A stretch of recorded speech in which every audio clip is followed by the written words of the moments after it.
My disaster at a fancy restaurant. Fine dining experience. In this video you'll master essential fine dining vocabulary and discover what not to do at expensive restaurants. You'll learn words like reservation, appetizer, main course, wine pairing, and tip while following my embarrassing but hilarious first experience at a 5-star restaurant. By the end, you'll have the confidence to dine anywhere without making the same mistakes I did. Plus, you might laugh so hard you'll forget you're learning English. The dream that became a nightmare. Hello everyone. My name is Marcus, and I want to tell you about the most embarrassing night of my life that somehow became the best learning experience I ever had. I am 24 years old and I work as a junior marketing assistant in downtown Chicago. I grew up in a small town where the fanciest restaurant was the local diner that served burgers and milkshakes. My family ate dinner at home every night, and when we celebrated special occasions, we went to Olive Garden or Red Lobster. But I had always dreamed of dining at a real fancy restaurant. You know the kind I mean. The places you see in movies where beautiful people eat tiny portions of food that costs more than my weekly groceries. Where waiters wear bow ties and speak in whispers. Where everything is elegant and sophisticated. I imagine myself sitting at a candlelit table, confidently ordering wine and discussing the flavors like an expert. I pictured myself knowing exactly which fork to use and impressing everyone with my refined manners. In my dreams, I was the kind of person who belonged in those places. That dream was about to become reality in the worst possible way. My company had just signed the biggest client in our history. My boss, Mr. Davidson, was so excited that he decided to take the entire team to celebrate at Le Bernardin, the most expensive and exclusive restaurant in the city. "Pack your best suit, Marcus," Mr. Davidson said with a huge smile. "We're going somewhere very special. This is a Michelin-starred restaurant. It's going to be an experience you'll never forget." He was absolutely right about that last part, but not in the way either of us expected. Preparing for disaster. I had exactly 1 week to prepare for what I thought would be my transformation into a sophisticated diner. I was determined to fit in perfectly with my successful colleagues. I spent my entire weekend shopping for the right clothes. I bought my first expensive suit, my first silk tie, and my first pair of leather dress shoes that cost more than my monthly phone bill. Standing in front of my bedroom mirror, I looked like a completely different person. But looking sophisticated was only half the battle. I needed to learn how to act sophisticated too. I spent hours on the internet researching fancy restaurant etiquette. I learned that you need a reservation to eat at expensive restaurants. A reservation means you call ahead and tell them exactly what time you want to come. You can't just walk in like at McDonald's. I discovered that fancy meals have a specific structure. First, you order an appetizer, which is a small dish to start your meal and awaken your taste buds. Then comes the main course, which is the centerpiece of your dinner. Some restaurants offer wine pairing, where experts choose specific wines to complement each dish perfectly. I also learned about tipping culture at fine dining establishments. At fancy restaurants, you tip at least 20% of your total bill to show appreciation for exceptional service. I watched YouTube videos about proper table manners. I learned which fork to use first, how to hold a wine glass, and how to eat soup without making noise. I practiced cutting food into small pieces and eating slowly and elegantly. By the end of the week, I felt confident and prepared. I had studied fancy dining like it was a final exam, and I was ready to ace it.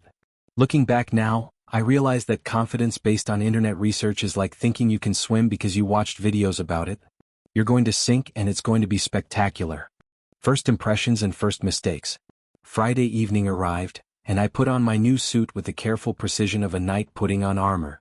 I looked in the mirror one last time and saw the sophisticated man I had always wanted to be.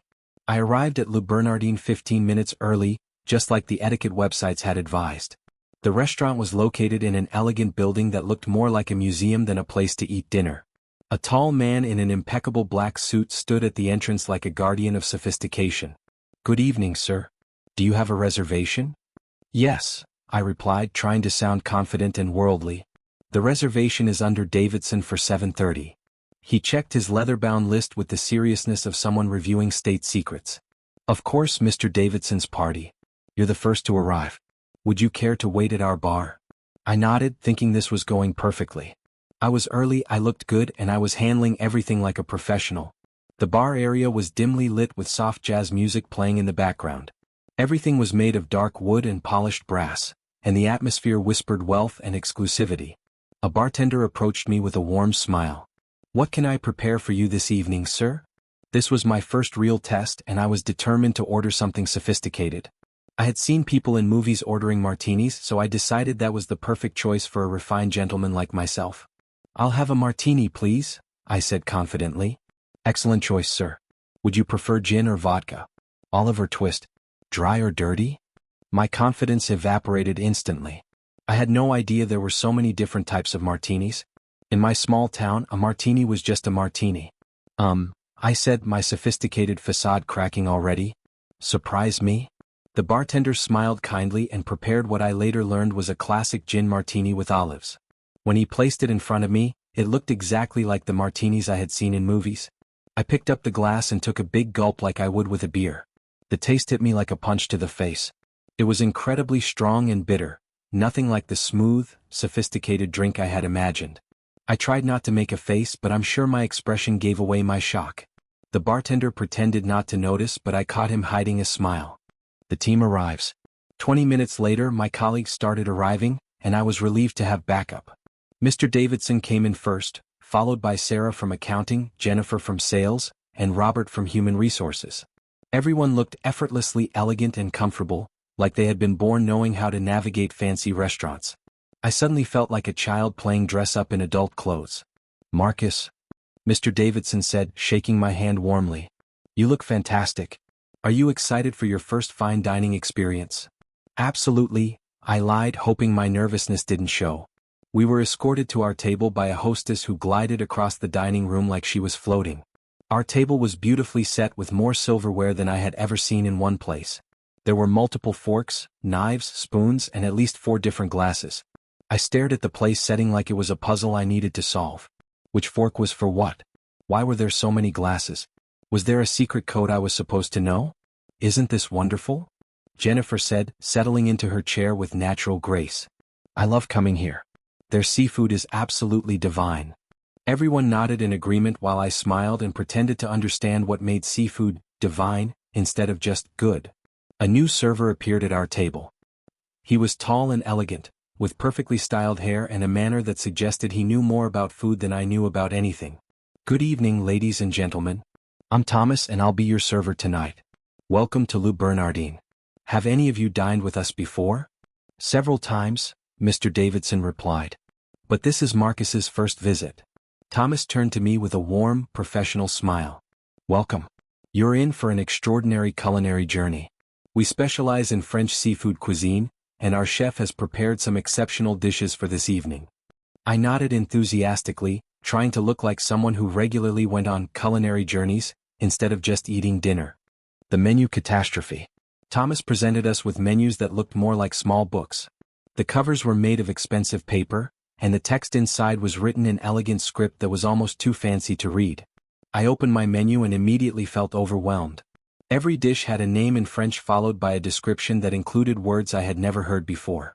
What was bisque? What did seared mean? What was a reduction? I tried to look like I was carefully considering my options while secretly panicking about everything on the page. "Would you like to start with cocktails or wine?" Thomas asked. "Let's see the wine list," Mr. Davidson said confidently. Thomas handed him a thick book that looked like a university textbook. Mr. Davidson flipped through it like he was reading a magazine, occasionally nodding and making thoughtful sounds. "I think we should start with champagne to celebrate," Mr. Davidson announced. "Thomas, what would you recommend?" "For celebration, I highly recommend our Dom Perignon 2008. It's exceptional this evening." "Perfect," Mr. Davidson said without asking the price. I later learned that bottle cost more than I made in a week. When the champagne arrived, Thomas performed an elaborate ritual of opening it with barely a whisper of sound. He poured a small amount for Mr. Davidson to taste, who swirled it, smelled it, and nodded approvingly. Then Thomas filled everyone's glasses with the golden, bubbling liquid. When he poured mine, I immediately picked it up and took a big drink, thinking it would taste like the sweet champagne I had tried at New Year's parties. The champagne was completely different. It was dry and crisp with flavors I couldn't identify. I tried to look appreciative instead of confused, but I was pretty sure my expression betrayed my inexperience. "Now for appetizers," Thomas said, looking around the table. "Tonight I especially recommend our oyster selection, our lobster bisque, or our seared foie gras." Jennifer went first. "I'll have the oysters, please." Robert ordered the lobster bisque. Sarah chose something called tuna tartare. Then it was my turn and I realized I had no idea what any of those things actually were. I knew what a lobster was, but what was bisque? Was it like soup? I'll have the lobster bisque, I said, choosing what sounded most familiar. Excellent choice, Thomas said. And for your main course?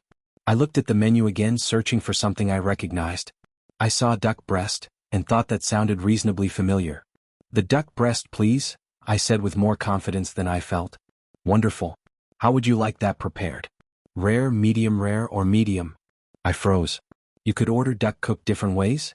I had no idea. At home, meat was cooked until it was brown all the way through. Medium, I guessed, hoping that was a safe choice. Excellent. And would you like any sides with that? Perhaps our truffle mashed potatoes or seasonal vegetables. Everyone was looking at me and I felt sweat forming under my expensive new shirt. The truffle mashed potatoes sound great, I said, having no idea what a truffle was but thinking potatoes were probably safe. The appetizer education.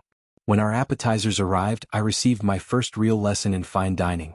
My lobster bisque came in a beautiful white bowl, garnished with a small dollop of cream and what looked like herbs sprinkled artistically on top. I picked up the soup spoon and started eating the way I ate soup at home, taking large spoonfuls and eating quickly while it was hot.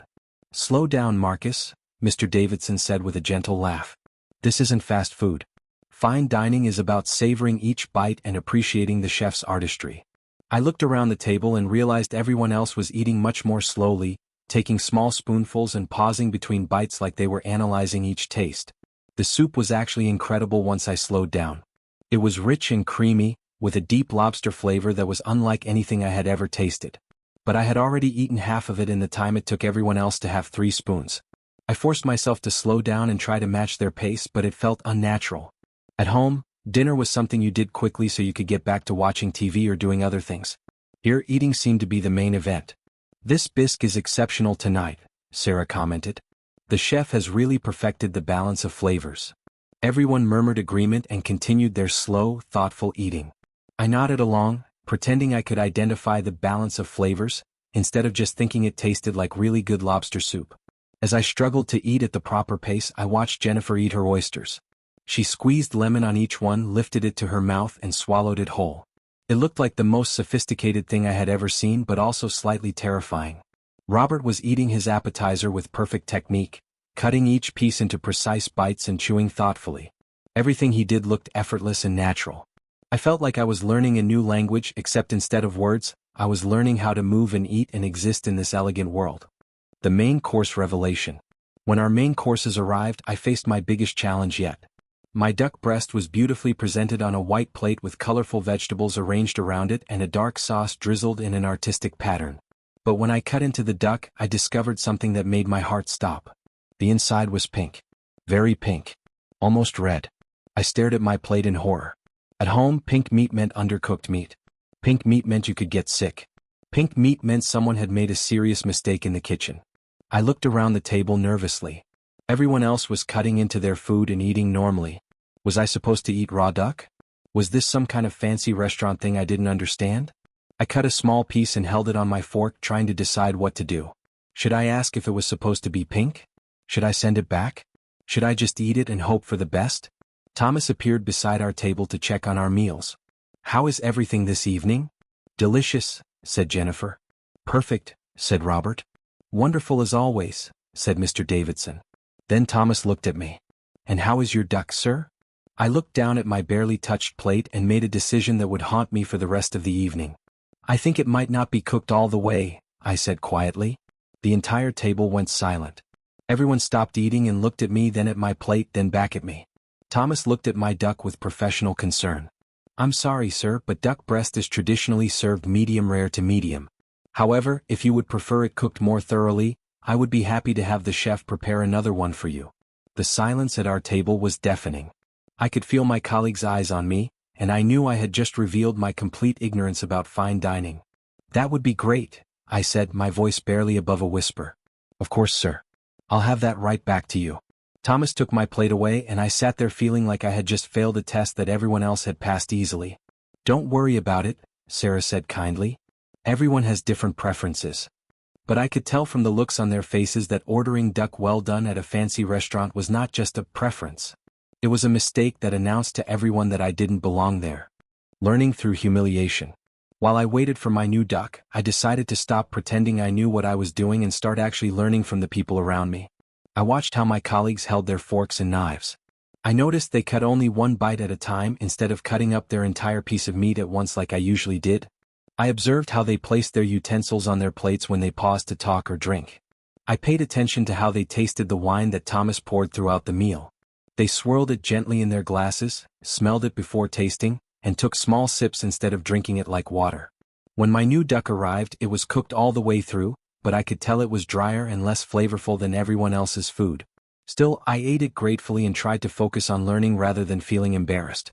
Marcus, Mr. Davidson said, I remember my first time at a restaurant like this. I was so nervous that I spilled red wine all over my white shirt before we even ordered. Really? I asked, surprised. Oh yes, he laughed. I was trying so hard to look sophisticated that I forgot to just be myself. The most important thing about experiences like this is being open to learning something new. Jennifer nodded. I grew up going to restaurants like this with my family, but I still make mistakes. Last month, I used the wrong spoon for my soup at a business dinner and didn't realize it until the end of the meal. Their stories made me feel better. Maybe making mistakes wasn't the end of the world. Maybe everyone felt awkward sometimes, even people who seemed naturally sophisticated. The key, Robert added, is to remember that the staff at places like this are professionals. They want you to have a good experience and they're not judging you for not knowing everything. I looked at Thomas, who was refilling our wine glasses with the same patience and kindness he had shown all evening. He had never made me feel stupid for not knowing how duck was supposed to be cooked. The dessert triumph. When Thomas asked about dessert, I was determined to redeem myself. I looked at the dessert menu carefully, reading each description and trying to choose something I could handle successfully. I saw chocolate soufflé, and remembered reading about soufflés in my research. They were supposed to be very difficult to make and very impressive to order. I'll have the chocolate soufflé, I said confidently. Excellent choice, Thomas said. However, I should mention that soufflés take about 20 minutes to prepare. Is that acceptable? Of course, I said, feeling proud that I was finally making a sophisticated choice. When my soufflé arrived, it was unlike anything I had ever seen. It was a tall, puffy creation that seemed to defy gravity, served with a small pitcher of chocolate sauce and a dollop of fresh whipped cream. Thomas showed me how to make a small well in the center of the soufflé and pour in the chocolate sauce. Then I took my first bite. It was incredible. Light as air but intensely chocolatey, warm and comforting but sophisticated at the same time. I ate it slowly, savoring each bite the way I had learned to do with the rest of the meal. This is amazing, I said, and for the first time all evening I really meant it. Isn't it wonderful? Sarah said. Their pastry chef is world-renowned. I nodded, finally feeling like I was starting to understand what made food special beyond just tasting good. There was artistry involved, skill and creativity that turned eating into an experience rather than just a necessity. You're getting the hang of this, Jennifer said with a smile. I think I am, I agreed, surprised to find that it was true. The bill and the tip. When dinner was finished, Thomas brought the check to Mr. Davidson in a leather folder. I tried to see the total, but Mr. Davidson reviewed it quickly and discreetly placed his credit card inside. This is on the company, he said. But Marcus, since this is your first fine dining experience, let me explain about tipping at restaurants like this. I nodded, grateful for any guidance he could offer. At regular restaurants, 15 to 20% is standard, he explained. But at fine dining establishments like this, where the service is exceptional and the staff are true professionals, 20 to 25% is more appropriate. I watched as Mr. Davidson calculated the tip and wrote it on the receipt. The tip alone was more than I usually spent on groceries for a week. Remember, Robert added, you're not just paying for someone to bring you food. Thomas guided us through the entire meal, made recommendations, explained dishes, and made sure every detail was perfect. That level of service is worth paying for. I thought about how patient Thomas had been with me all evening. He had never made me feel stupid for my mistakes, had gracefully handled my duck situation, and had treated me with the same respect he showed my more experienced colleagues. When we got up to leave, Thomas appeared to thank us for coming. I hope you enjoyed your first experience with us, sir, he said to me. I did, I said honestly. Thank you for being so patient with me. It was my pleasure, Thomas replied. Fine dining can seem intimidating at first, but the most important thing is to enjoy yourself. You did wonderfully tonight. His words meant more to me than he probably realized. the reflection. As we walked out of the restaurant into the cool Chicago evening, I felt completely different than when I had walked in. I was still embarrassed about some of my mistakes, but I also felt proud that I had tried something completely new and learned from it. How was your first fine dining experience? Mr. Davidson asked as we waited for our cars. Humbling, I said honestly. But educational. That's the perfect attitude, he said. The goal isn't to be perfect the first time. The goal is to be open to new experiences and willing to learn. On the drive home, I reflected on everything that had happened. I had made mistakes, yes, but I had also discovered that expensive food really could taste different from regular food. I had learned that eating could be an art form, not just a necessity. And I had realized that most people are understanding when you're honest about not knowing something. Most importantly, I learned that there's no shame in being a beginner as long as you're willing to learn. 6 months later. 6 months after that dinner at Le Bernardin, Mr. Davidson invited me to another business dinner at an upscale restaurant. This time I felt much more confident. I had spent the months in between learning about food and wine. I had taken a basic wine tasting class, visited some mid-level restaurants to practice, and even read books about culinary techniques. At the new restaurant, I knew to wait for the host to seat us. I knew that when wine was ordered, the server would pour a small amount for the person who chose it to approve before serving everyone else. I knew to put my napkin on my lap and to eat slowly and thoughtfully. But more importantly, I had learned to be honest about what I didn't know. I'm not familiar with this preparation, I said to the server when I had questions about a dish. Could you tell me more about it? Of course, the server said and explained the dish in detail without making me feel ignorant. I ordered with confidence, ate at the appropriate pace, and even contributed to a conversation about the wine we were drinking.